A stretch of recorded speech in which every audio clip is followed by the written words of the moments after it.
Louvado seja o Senhor por mais esta noite de reunião em torno da palavra do Senhor. Vamos, querida igreja, buscar a presença do Altíssimo neste momento. Senhor Deus, Pai eterno, misericordioso, estamos na Tua presença neste culto para Te adorar, Te engrandecer, Te invocar. Tu és o único Deus digno de adoração, louvor e engrandecimento. Nós clamamos ao Senhor que o Senhor esteja conosco, nos iluminando, nos ajudando, falando aos nossos corações, atendendo às nossas orações, aceitando, Senhor Deus, os louvores dos nossos corações e lábios. Nós oramos em nome de Jesus. Amém. Irmãos e irmãs, vamos abrir a palavra do Senhor em Hebreus capítulo 1. Hebreus capítulo 1, nós vamos ler esse texto, iniciando a primeira parte, de 1 a 4. Hebreus 1, de 1 a 4 nos diz: Havendo Deus outrora falado muitas vezes e de muitas maneiras aos pais pelos profetas, nestes últimos dias nos falou pelo Filho, a quem constituiu herdeiro de todas as coisas, pelo qual também fez o universo. Ele é o resplendor da glória e a expressão exata do seu ser, sustentando todas as coisas pela palavra do seu poder. Depois de ter feito a purificação dos pecados, assentou-se à direita da majestade nas alturas, tendo se tornado tão superior aos anjos, quanto herdou mais excelente nome do que eles. Uma primeira leitura neste texto inicial de Hebreus, glorificando o nome do Senhor pela sua grandeza. Jesus, que sustenta todas as coisas, que olha por nós. A esse Deus nós iremos orar silenciosamente, entregue ao Senhor seus louvores, glorificando a Deus por tudo que Ele tem feito por sua família, sua vida, pela Igreja de Jesus Cristo. Também vamos interceder pelos nossos sofrimentos, lutas e enfermidades, pelas necessidades do povo do Senhor. Vamos orar silenciosamente para este Deus maravilhoso, este Deus soberano que lemos no texto aqui, cheio de majestade nas alturas. Oremos.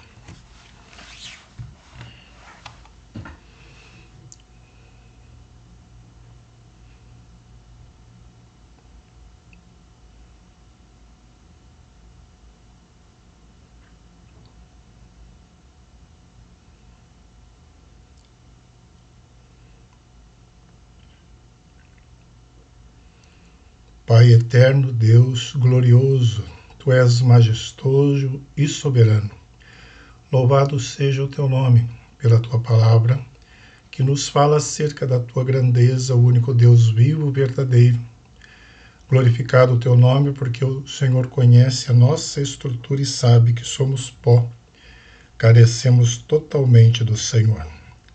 Bendizemos o Teu nome pela salvação que o Senhor nos concedeu em Cristo Jesus. Glorificamos o Teu nome, ó Pai, pelas bênçãos diárias, o sustento, o livramento, o pão de cada dia, ó Deus, a saúde e o vigor. Tu és o Deus que nos dá vida, respiração e tudo mais. Bênçãos sem medidas das Tuas poderosas mãos.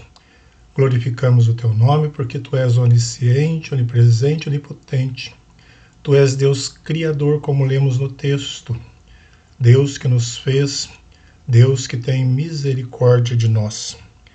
Visita, Senhor, nós te clamamos, as famílias reunidas nesta noite, vidas que se colocam diante do Senhor, adorando o Teu nome pela bênção, pela graça diária, também clamando pelos enfermos, ó Deus, visita aqueles que estão nos leitos, nas diversas enfermidades da alma, do corpo, da mente. Cura, restaura, ó Deus de Israel. Tu és soberano, Tu és todo-poderoso. Abra portas, ó Deus, aos desempregados, aflitos. Esteja restaurando famílias, lares, vidas. que precisam de restauração em que área da vida for, que as tuas boas mãos estejam abençoando o teu povo, teus filhos, crianças, jovens, idosos, todo o teu povo, Senhor, que se reúne na tua igreja. Abençoe a nossa igreja, a liderança, os pastores, presbíteros, diáconos, povo do Senhor que te serve. Glorificado o teu nome, Senhor, pela obra missionária. Clamamos pelos missionários, a igreja sofredora do Senhor neste mundo. Quantos irmãos presos, quantos, ó Deus, precisando de um livramento das tuas mãos. Quantos destituídos dos bens, das condições mínimas de sobrevivência, nos campos de refugiados, nas situações difíceis, das tragédias do mundo. Que o Senhor visite, restaure, que o Senhor mostre o teu grandioso poder e esteja conosco, pois tu és o Deus presente que sempre caminha com a tua igreja, sempre está presente, Senhor, nas tribulações. Tua palavra diz que tu és socorro bem presente nas tribulações. Toma nas tuas mãos os louvores desta noite, os clamores, as súplicas do teu povo. Bendito o teu nome, nós oramos, em nome de Jesus. Amém. Irmãos, continuando o texto que lemos no início, Hebreus capítulo 1, nós temos a partir do versículo 5. Pois a qual dos anjos disse jamais: Tu és meu filho, eu hoje te gerei? E outra vez: Eu lhe serei pai e ele me será filho? E novamente, ao introduzir o primogênito no mundo, diz: E todos os anjos de Deus o adorem. Ainda quanto aos anjos, diz: Aquele que a seus anjos faz ventos, e a seus ministros labareda de fogo.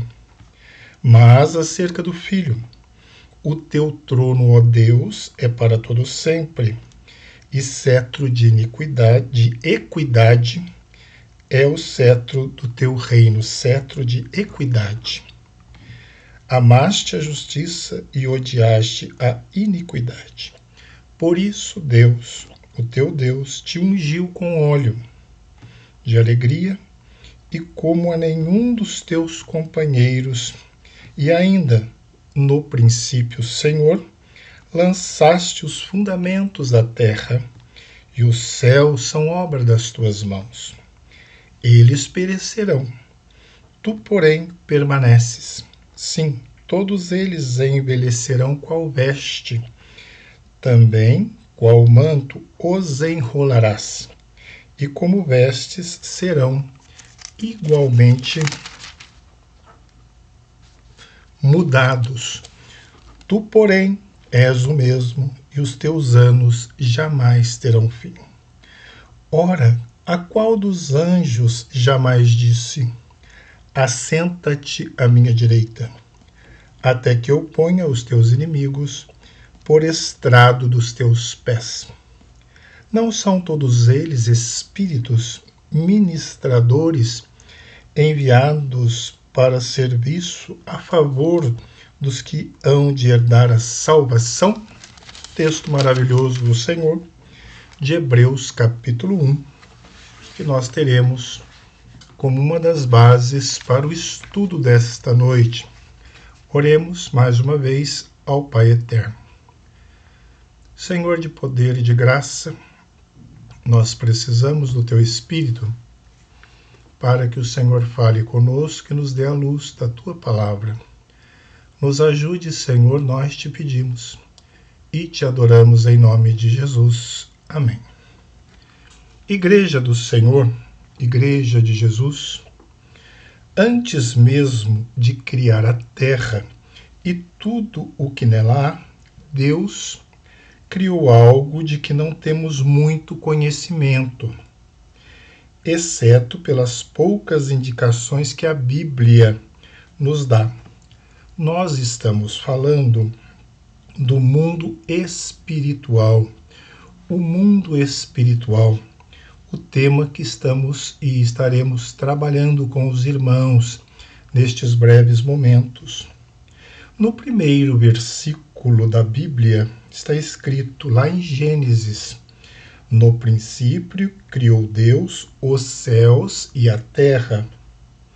O segundo versículo passa a concentrar toda a sua atenção na terra e nos diz: a terra, porém, era sem forma e vazia.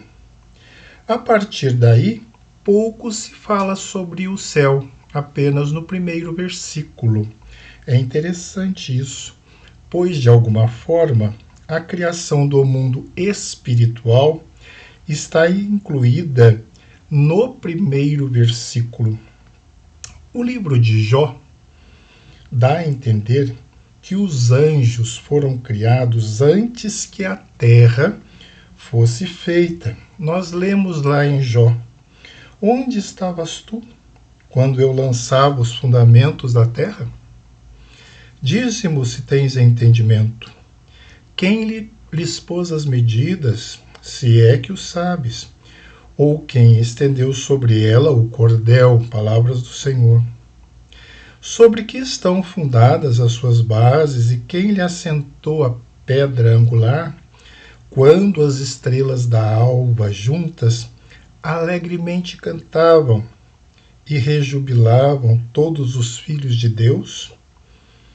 Para a Bíblia, querida igreja, existem duas realidades, uma visível e outra invisível. A maioria dos homens só consegue ver e entender a realidade visível que está mais próxima de nós, que é basicamente o nosso mundo material. Por sua razão, os homens conduzem a sua vida apenas dentro dessa esfera do visível, dessa esfera. E parece para muitos inaceitável imaginar que existem realidades invisíveis, como vida após a morte, céu, inferno. A Bíblia, entretanto, fala do mundo invisível como sendo maior até do que o mundo visível. Aliás, para a Bíblia, embora essas duas realidades se influenciam mutuamente, é o mundo invisível que mais influencia o mundo visível. Vou repetir. É o mundo invisível que mais influencia o mundo visível. E isso para bem ou para o mal. O mundo invisível, irmãos, não só existe antes do mundo visível que vemos, como é determinante para tudo o que existe e acontece aqui. Nós precisamos entender esta realidade. Existe no mundo invisível uma parte boa e uma parte má. Não que haja uma espécie de dualismo, dois poderes equivalentes, onde duas forças se equilibram. Não é isso. Para a Bíblia, há apenas uma esfera de soberania, e essa esfera de soberania é o reino de Deus, pois o Senhor Deus, o nosso Pai, é o único soberano. Porém, irmãos e irmãs, dentro dessa esfera de soberania, existem as forças invisíveis, que são submissas a Deus, e as forças invisíveis que estão em rebeldia contra Deus, o domínio do mal, o império das trevas, mas que mesmo assim estão, esses poderes do mal, eles estão dentro da esfera da soberania de Deus. Vamos ver agora, querida igreja, a partir desta introdução da realidade e do mundo espiritual, os chamados anjos eleitos. Quem são os anjos eleitos? Os bons são chamados de eleitos. Eles foram dotados de uma capacidade de não serem mais atraídos pelo mal, ou seja, Deus os preserva da queda. Se Deus não fizesse isso com os anjos que não seguiram Satanás em sua rebelião, sempre haveria a possibilidade de que algum anjo fosse iludido pelo diabo, e então até hoje anjos poderiam abandonar o céu para seguir o dragão, como lemos na palavra. Isto não acontece por quê? Porque Deus preserva seus anjos do pecado por um processo semelhante ao da eleição dos homens. Que beleza é isso! Que grandeza do Senhor em preservar. Os homens também são eleitos, nós sabemos disso. Porém, são eleitos para serem salvos. Os anjos, diferentemente, são eleitos para que não percam o estado que já possuem. A Bíblia, Igreja do Senhor, diz que os anjos são seres sem corpo. Característica desses anjos: eles podem estar em grande quantidade, em apenas um lugar ao mesmo tempo. Eles não se casam.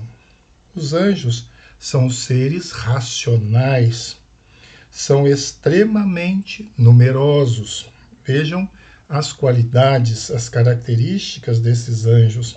São poderosos e inteligentes, mas não são oniscientes nem onipresentes. Nós podemos entender isso porque onisciência, onipresença, onipotência pertencem apenas ao Senhor.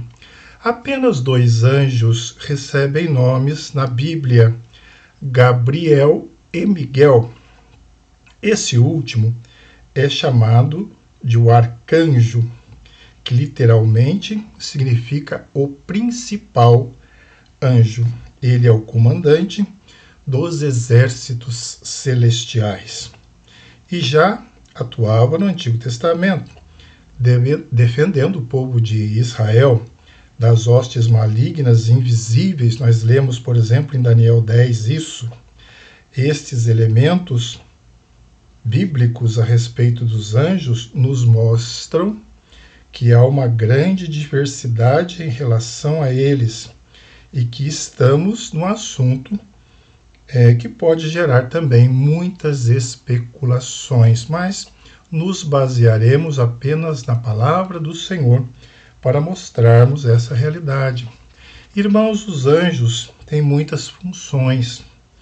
Dentre as funções, a principal é louvar a Deus, louvar ao Excelso e ao Todo-Poderoso, mas eles também se empenham a fim de ajudar os crentes. Que maravilha! Bênçãos do Senhor. Também se alegram grandemente quando um pecador se converte. Nós vemos isso em Lucas. Temos em Hebreus, no texto que lemos, que eles são todos espíritos ministradores, enviados para serviço a favor dos que hão de ser ou dos que hão de herdar a salvação. De acordo com esse texto, de alguma maneira, os anjos ajudam aqueles que serão salvos. Também, irmãos, nós percebemos pela palavra do Senhor que a função desses anjos é proteger os crentes. Pela ação deles na Bíblia, Deus providenciou, por exemplo, provisão física para Elias, está lá em 1 Reis 19. Encorajou Paulo durante suas jornadas, Atos 27. Eles também ajudaram na libertação de Pedro da prisão. Isso está em Atos 5. Direcionou Pedro a se encontrar com Cornélio, Atos 8. Características das atividades dos anjos. Uma tarefa peculiar que a Bíblia parece atribuir aos anjos é a função de encaminhar os crentes mortos para o céu. Nós temos isso na parábola do rico e Lázaro. Eles também, irmãos e irmãs, se envolvem nas atividades julgadoras de Deus. Os anjos se envolvem nas atividades julgadoras de Deus, como executores. Foram eles que anunciaram a destruição de Sodoma e Gomorra. Os irmãos se lembram dessa história e da participação dos anjos ali. Um deles feriu o rei Agripa por causa da sua blasfêmia. Os anjos recolherão os ímpios para levarem ao inferno. É função deles também derramar os juízos de Deus sobre a terra. Lemos Apocalipse 16. E a voz do arcanjo anunciará o dia da vinda de Jesus. Isso está em 1 Tessalonicenses 4. Percebemos assim, irmãos e irmãs, que os anjos possuem muitas funções e são extremamente importantes na consumação dos propósitos de Deus para este mundo.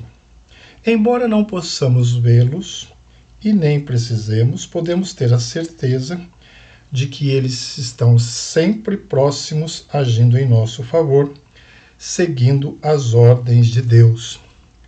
A invisibilidade dos anjos é algo estratégico. Por que estratégico? Eles não desejam chamar atenção para si mesmos. Eles trabalham silenciosamente. Eles não querem receber algum louvor por parte dos homens. Mas, irmãos e irmãs, existem também os anjos decaídos. Sabemos que Deus criou os anjos antes dos homens e que houve uma queda no mundo dos anjos.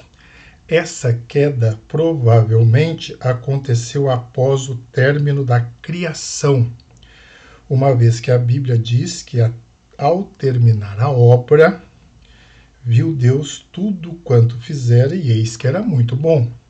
Se tudo era muito bom, isto nos faz pensar que a queda de Satanás ainda não havia ocorrido. Desse modo, o diabo, ao cair, tornou-se a cabeça daquela esfera que se acha fora da vida de Deus, em rebelião. E assim podemos descrevê-lo como o império da morte. Não sabemos exatamente como aconteceu a queda dos anjos, porque a esse respeito nada é dito na Escritura, pelo menos não diretamente.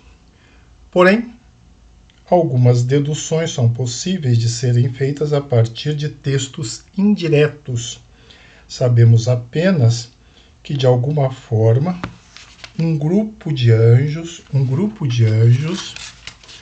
liderados por Satanás se rebelou. Esse grupo se rebelou contra o Senhor. Satanás significa adversário e é o grande líder desta rebelião. Nós temos, por exemplo, o texto de Isaías, que nos diz assim: Como caístes do céu, ó estrela da manhã, filho da alva, como foste lançado por terra, tu que debilitavas as nações. Tu dizias no teu coração: Eu subirei ao céu, acima das estrelas de Deus. Exaltarei o meu trono e no monte da congregação me assentarei, nas extremidades do norte. Subirei acima das mais altas nuvens e serei semelhante ao Altíssimo. Contudo, serás precipitado para o reino dos mortos, no mais profundo do abismo. Estamos lendo Isaías 14, capítulo 14. Em geral, irmãos, este texto de Isaías tem sido entendido como uma referência à queda de Satanás, o que não pode ser ignorado. Entretanto, é que, em princípio, este texto está sendo dirigido ao rei da Babilônia. É uma profecia a respeito do rei da Babilônia e não uma explicação direta sobre a origem de Satanás. Certo, porém, é que o rei da Babilônia tem lá suas semelhanças com Satanás e, no mínimo, é um representante dele, ou foi um representante dele na Terra. Por esse motivo, é possível que por detrás do que está escrito sobre o rei da Babilônia haja alguma inferência do próprio Satanás. O texto descreve a queda e diz que esse rei, em seu orgulho, queria ser semelhante a Deus. E realmente parece ser o motivo principal da queda desse anjo. Existe um outro texto que se aplica a Satanás e que está em Ezequiel 28, que é uma profecia contra o rei de Tiro. O mesmo que falamos sobre o rei da Babilônia pode ser aplicado ao rei de Tiro. O profeta diz: assim diz o Senhor Deus, tu és o sinete da perfeição, cheio de sabedoria e formosura. Estavas no Éden, jardim de Deus, e todas as pedras preciosas te cobrias. O sárdio, o topázio, o diamante, o berilo, o ônix, o jaspe, a safira, o carbúnculo e a esmeralda. De ouro se te fizeram os engastes e os ornamentos. No dia em que fostes criado, foram eles preparados. Tu eras querubim da guarda, ungido, e te estabeleci. Permanecias no monte santo de Deus, no brilho das pedras andavas. Perfeito eras nos teus caminhos, desde o dia em que fostes criado, até que se achou iniquidade em ti. Então perceba que algumas expressões deste texto são interessantes, como estavas no Éden, eras querubim da guarda ungido, permanecias no monte de Deus, perfeito eras os teus caminhos desde o dia em que fostes criado, até que se achou iniquidade em ti. De fato, irmãos e irmãs, estas expressões extrapolam em muito o que se poderia dizer de um homem, de um rei, de uma autoridade. Parece ser alguma explicação ao próprio Satanás, do qual o rei de Tiro era um representante. Mas é impossível afirmar com certeza estas coisas. Se de fato a rebelião de Satanás aconteceu após o 6º dia da criação, então o próprio motivo dessa queda pode ter sido o homem. Isso é só uma especulação, mas explicaria o ódio dele pelo ser humano, a inveja dele misturada ao orgulho por ver Deus colocar a sua imagem no homem. Então essa inveja, esse rancor desse inimigo do Senhor, e ao mesmo tempo por não ter a adoração que Deus tinha, pode ser o pivô da rebelião. O fato é que ele não está sozinho nessa sua luta. Em sua rebelião, conseguiu arrastar um grande número de anjos de Deus. Nós precisamos entender isso. A Bíblia fala desses anjos como anjos caídos. Uma passagem figurada do Apocalipse é muitas vezes usada para definir o número dos anjos decaídos. João descreveu o dragão, que é a antiga serpente, chamada Satanás, arrastando 1/3 das estrelas do céu e as lançando sobre a terra. Talvez isso seja uma referência ao número de anjos que o seguiram em sua rebelião, mas é difícil afirmar com certeza, porque o texto é figurado. A respeito dos anjos decaídos, Pedro escreveu: Deus não poupou anjos quando pecaram, antes, precipitando-os no inferno, os entregou a abismos de trevas, reservando-os para o juízo. Judas fala deles também, como anjos que não guardaram o seu estado original, mas abandonaram o seu próprio domicílio. Estes também têm sido guardados sobre trevas, com algemas eternas para o juízo do grande dia. Está em Judas. Esse texto, junto com o anterior, sugere que os espíritos malignos, de alguma forma, não estavam satisfeitos com o seu estado antes da queda. Uma mistura de soberba, orgulho e descontentamento, portanto, deve ter sido a causa da rebelião e da queda. Temos aí então os anjos decaídos. Concluindo, irmãos e irmãs, a criação de Deus se compôs de parte visível material e da parte invisível e imaterial. Os anjos bons e maus fazem parte do mundo invisível. Os acontecimentos desse mundo invisível são extremamente influentes em nosso dia a dia. Como cristãos, precisamos ter consciência da existência de ambos, louvando a Deus, porque nos dá o privilégio de sabermos da existência do mundo invisível, pois anjos estão sempre nos ajudando na luta contra o mundo, a carne e o diabo. Que o Senhor nos ilumine e nos abençoe com a sua santa palavra. Amém.